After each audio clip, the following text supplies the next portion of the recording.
welcome to the final concert of the summer session performed by the Iowa City New Horizons Band. We are being conducted this summer by three of the University of Iowa's finest, graduate PhD student Nolan Hauta and senior undergraduate students Trey Hill and Eriq Vasquez. The New Horizons program is led by Dr. Erin Wehr, professor of music education at the University of Iowa. Last Easter, the pastor at the church that I attend began the service with a short story that has a connection with the New Horizons music making. There were four chronologically gifted ladies playing bridge at the Happy Days Assisted Living Center. A late model Cadillac drove up and a well-dressed man in his mid-70s got out of the vehicle. His hair, all of it his own, was essentially very well groomed. He seemed to have all of his teeth. He moved with a sort of grace which would imply that he was probably an expert dancer. In short, this guy was golden. When he entered the lobby, one of the ladies asked, "Why are you here?" He replied, "I'm moving in tomorrow." All the ladies replied, "Ooh." "Where did you live before?" another of the ladies queried. "I was in the big house, the can, the slammer. You know, the state penitentiary," the man answered. "Ooh," all the ladies said. "What did you do?" the inquisitive third bridge player asked. The man replied, "I killed my wife. I cut her up in little pieces and buried her all around the state." After a brief silence, the fourth bridge player said, "So you're single then?"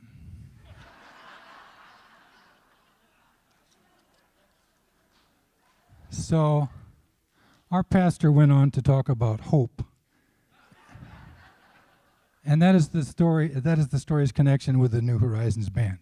We offer musical hope to a significant percentage of the senior citizen population. People who used to play in band and people who always wanted to play but never got the chance. Proof positive that learning and music making do not end with high school or college graduation. We are fortunate to have strong working relationships with the University of Iowa School of Music, and we benefit greatly from facilities made available by the Senior Center and West Music. If you think you would like to join our happy group, we welcome you and encourage you to contact Dr. Wehr about joining up. Our opening selection, Danish Overture, is filled with the sort of fire and majesty one would expect in a program opener. Please welcome conductor Trey Hill as he conducts the band in Danish Overture.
While it is true that some of us do some of our best work in the dark, we in the band can't quite see the conductor at this point, so we're going to move the podium.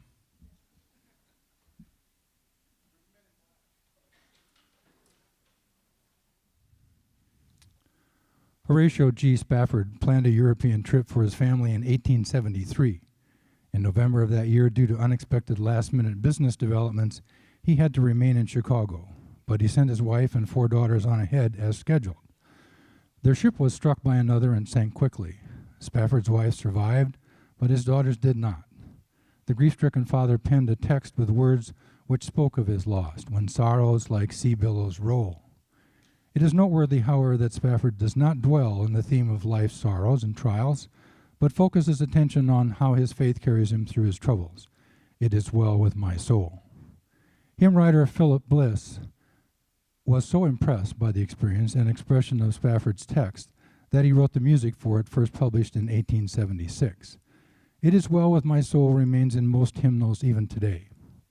Composer David Holsinger has written a truly stunning piece of wind band music, which captures the emotion and the calm inherent in the original hymn tune. This is On a Hymn Song of Philip Bliss. We are conducted by Eriq Vasquez.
Tillman Susato was a giant in the musical world of the Renaissance, a man whose music survives even to this day, both in transcription and as thematic material for more contemporary band music. It was during this period of history that we find instrumental performance taking on greater importance and becoming accessible to the majority of the population, not just the royal elite, an interesting connection to the philosophy of the New Horizons band. Evidence of the popularity of instrumental music is seen both in the interest fostered in learning to play instruments, as well as the variety of instruments that were available during this rebirth of art and learning. To put in perspective the wealth of tone color available during this period, understand that while the oboe and the bassoon families are the only representatives of double reeds in contemporary Western culture, in the Renaissance there were no fewer than 10 different families of double reeds in use, some with open reeds and some double reeds in capsules. Various recorders and transverse flutes were available, as well as wooden instruments with cupped mouthpieces, sort of like today's trumpets. While most of the instruments bear only a slight resemblance to their contemporary counterparts, the trombone has the most easily recognizable shape. The official name for this early trombone was the sackbut. That fact alone makes it worthy of mention this evening. Imagine the pride when the young Italian musician came home and announced to his parents that he was now first sackbut in the Renaissance band. It must have been a magic moment. With the guidance of conductor Nolan Hauta, we shall attempt to take you back several centuries for James Kernow's arrangement of Tillman Susato's music, A Renaissance Suite.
Composer James Duff has acted as instructor in trombone, jazz ensemble, jazz band arrangement, North American popular music, and instrumental teaching methods at Memorial University of Newfoundland.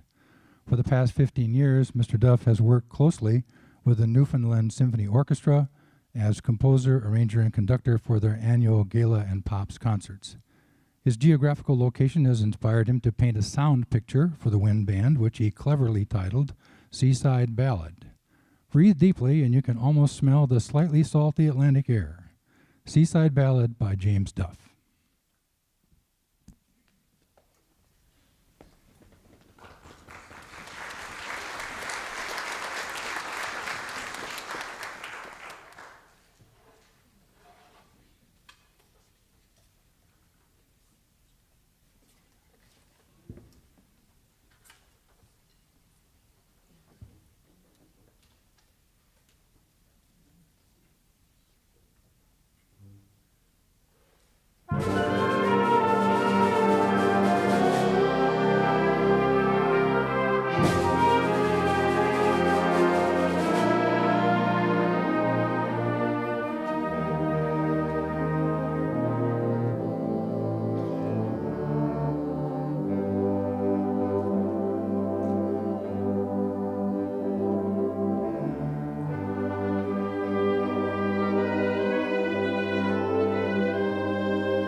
During the third movement of Cesarini Greek folk song suite, we are immersed in a joyous celebration.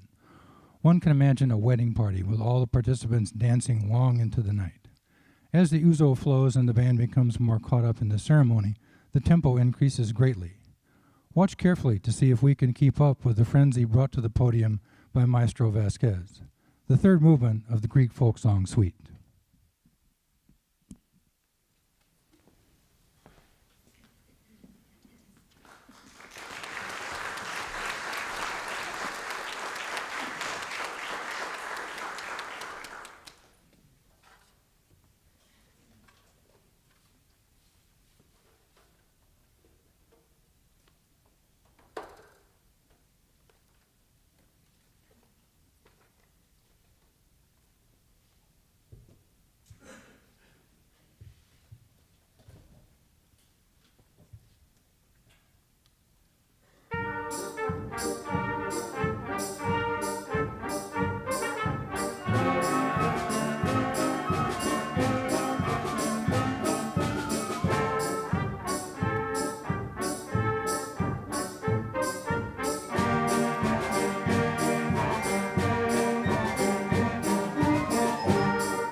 The band members love a Broadway medley of tunes, especially if the tunes happen to be from the Broadway which we remember.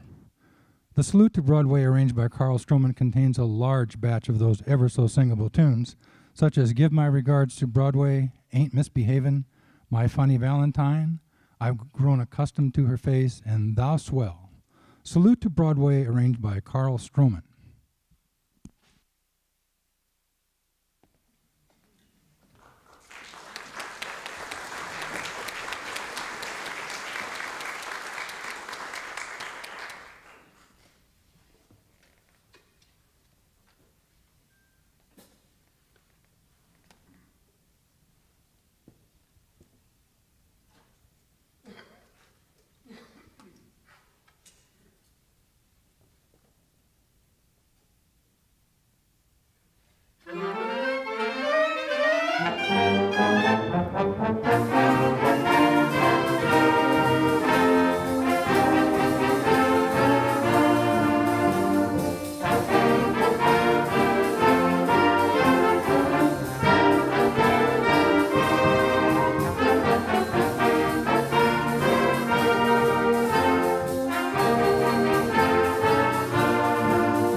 National Emblem is an American march composed by Edwin Eugene Bagley.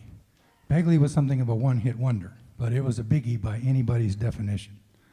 Bagley composed the score during a 1902 train trip with his family band. He became frustrated with the ending and tossed the composition into a bin. Members of the band retrieved it and secretly rehearsed the score in the baggage car. Bagley was surprised when the band informed him minutes before the next concert that they would perform it. Even though it became the most famous of all the Bagley marches, his composition did not make Bagley wealthy. He sold the copyright for $25. In the first strain, Bagley incorporated the first 12 notes of the Star-Spangled Banner, played by euphonium, bassoon, tenor saxophone, and trombone, and ingeniously disguised in duple rather than triple time. Because if you're going to plagiarize something, it's always best to plagiarize something really, really good to begin with. We are very pleased that you have chosen to spend some time with us this evening. You've been a wonderful audience, and we have greatly enjoyed performing for you. Thanks once again to our organizer, Dr. Erin Wehr, conductors Nolan Hauta, Trey Hill, and Eriq Vasquez, the Senior Center, and West Music. We close with National Emblem by E.E. Bagley.